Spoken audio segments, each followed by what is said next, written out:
আসসালামু আলাইকুম বন্ধুরা, আজকে আমরা দেখব এনএসডি এর job sheet for computer operation level 3 এর একটা স্প্রেডশিট ওয়ার্কশিট ইলেকট্রিসিটি বিল কিভাবে তৈরি করতে হয়। এই যে এখানে এই জবটার জন্য কন্ডিশন দেওয়া আছে যে for calculating the unit consume unit হবে কারেন্ট ইউনিট থেকে প্রিভিয়াস ইউনিট মাইনাস হয়ে যা হবে সেটা হবে কনজিউম ইউনিট। তারপর নাম্বার 2 আছে for calculating the electricity charge is 10 টাকা per unit for less than 100 consume unit. যদি কনজিউম ইউনিট 100 সে হয় তাহলে 10 টাকা করে প্রত্যেক ইউনিট হবে। ইলেকট্রিসিটি চার্জ ইজ 12 টাকা per unit for between 100 and 200 consume unit. এখানে বলা হয়েছে যে 100 ইউনিটের বেশি এবং 200 ইউনিটের ভিতরে হলে প্রত্যেক ইউনিটকে ধরতে হবে 12 টাকা করে। তারপর বলা হয়েছে ইলেকট্রিসিটি চার্জ ইজ 13 টাকা per unit for more than 200 consume unit. যদি 200 ইউনিটের বেশি হয় তাহলে প্রত্যেক ইউনিটের জন্য 13 টাকা করে ধরতে হবে। আবার এখানে আরেকটা কন্ডিশন দেওয়া আছে মিনিমাম ইলেকট্রিসিটি চার্জ ইজ 200 টাকা। এখানে যদি 5 ইউনিটও হয় মানে 200 টাকার নিচে কোনো টাকা হবে না। এটা অটোমেটিক ফর্মুলা দিয়ে তাদেরকে বুঝিয়ে দিতে হবে, অটোমেটিক আসতে হবে। তারপর হচ্ছে condition number 3 for calculating the service charge. এখানে বলা হয়েছে এরিয়া 1 যদি হয় এরিয়া 1 এর ক্ষেত্রে 300 টাকা করে নিতে হবে, আর এরিয়া 2 এর জন্য 500 টাকা করে এবং এরিয়া 3 এর জন্য 600 টাকা করে। Condition 4 for calculating the bill amount হবে ইলেকট্রিসিটি চার্জ যোগ এরিয়া চার্জ আর ইলেকট্রিসিটি চার্জ মিলে বিল অ্যামাউন্ট হবে। তারপর কন্ডিশন 5 এ বলা হয়েছে for calculating average use only the value of area 2। শুধু এরিয়া 2 এর ভ্যালুগুলা এভারেজ হবে। তো চলুন এখন আমরা মাঠে যাব দিই, এক্সেলে যাব দিই। এক্সেলে ঢোকার পর আমরা এগুলো লিখে নিব। এই যে ছক আছে দেওয়া আছে, ছক অনুযায়ী আমরা লিখে দিব। লেখার জন্য আমরা এখানে প্রথমে সিরিয়াল, তারপরে নেম, তারপরে এরিয়া, তারপরে প্রিভিয়াস ইউনিট, কারেন্ট ইউনিট, এগুলো আমরা লিখব। কিন্তু এখানে একটি বিষয় আছে, প্রিভিয়াস ইউনিট এবং কারেন্ট ইউনিট এখানে কিন্তু ওই যে সংখ্যার আগে 000 আছে, জিরো কিন্তু এইভাবে লিখলে কিন্তু আমাদের জিরো কিন্তু আসবে না। সেজন্য আমাদের কী করতে হবে, করতে হবে এই দুইটা সেলকে কলামকে আমরা সিলেক্ট করে তারপরে ট্যাক্স এর উপরে ওইখানে গিয়ে তারপর ট্যাক্স আমরা সিলেক্ট করে দিব, তবেই কেবল আমাদের জিরোগুলো আগে আসবে, তাছাড়া আগে আসবে না। তারপর আমরা এই যেভাবে লেখা আছে ছকের মধ্যে এইভাবে আমরা সবগুলো লিখে নেব।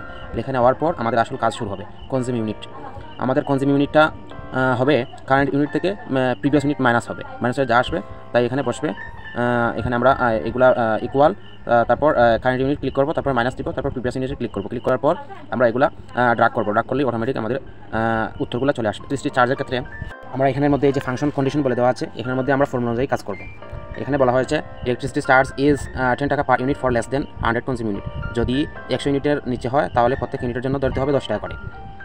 তাইলে আমরা এখানের মধ্যে অ্যাপ্লাই করি, যেহেতু আর যদি 100 থেকে 200 এর ভিতরে হয় তাহলে F4 গুণন 12 টাকা করে হবে। আর যদি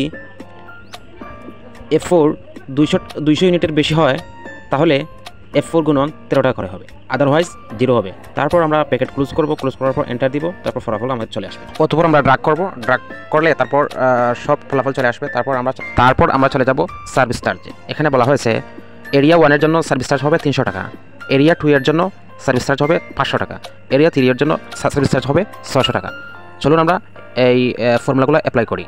এর মধ্যে গিয়ে আমরা লিখব ইকুয়াল ইফ ফার্স্ট ব্র্যাকেট, এখানে যেহেতু এরিয়া আছে সি কলামে তাই আমরা এখানে আছে C4 তাই আমরা এখানে বলবো ইফ ফার্স্ট ব্র্যাকেট সি সমান আদারওয়াইজ 0, তারপর ব্র্যাকেটগুলো ক্লোজ করার পর এন্টার দিব। এন্টার দিলেই আমরা যদি ডাক করি তাহলে সব ফলাফল অটোমেটিকলি চলে আসবে। এখানে যদি আমরা এরিয়া 1 এনার জায়গায় 2 চেঞ্জও করি তাহলে অটোমেটিক কিন্তু এখানে ভ্যালুগুলো চেঞ্জ হবে।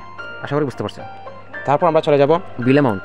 এখানে যেহেতু বলা হয়েছে বিল অ্যামাউন্ট হবে electricity charge plus area charge, অর্থাৎ ইলেকট্রিসিটি চার্জ এবং সার্ভিস চার্জ,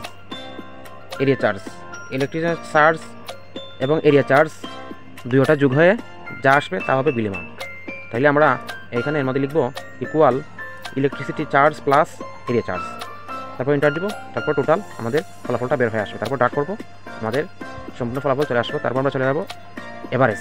এখানে বলা হয়েছে for calculating average use only the value of area 2, অর্থাৎ এরিয়া 2 এর ভ্যালুগুলা শুধু এভারেজ হবে, তাছাড়া অন্য সবগুলা কিন্তু এভারেজ হবে না।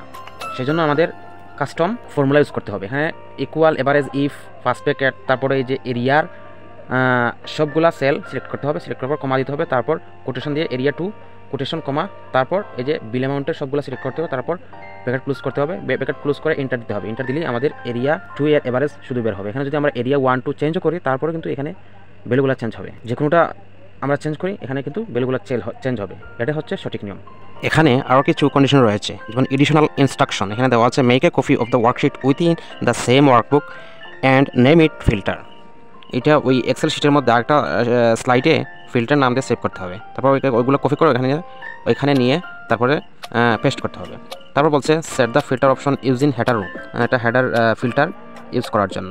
তারপর sorting the spreadsheet by bill amount, sorting the spreadsheet by bill amount. তারপর বলছে বিল অ্যামাউন্টটাকে শর্টিং করার জন্য ইউজিং ডিসেন্ডিং অর্ডারের মাধ্যমে বিল অ্যামাউন্টটা শর্টিং করার জন্য।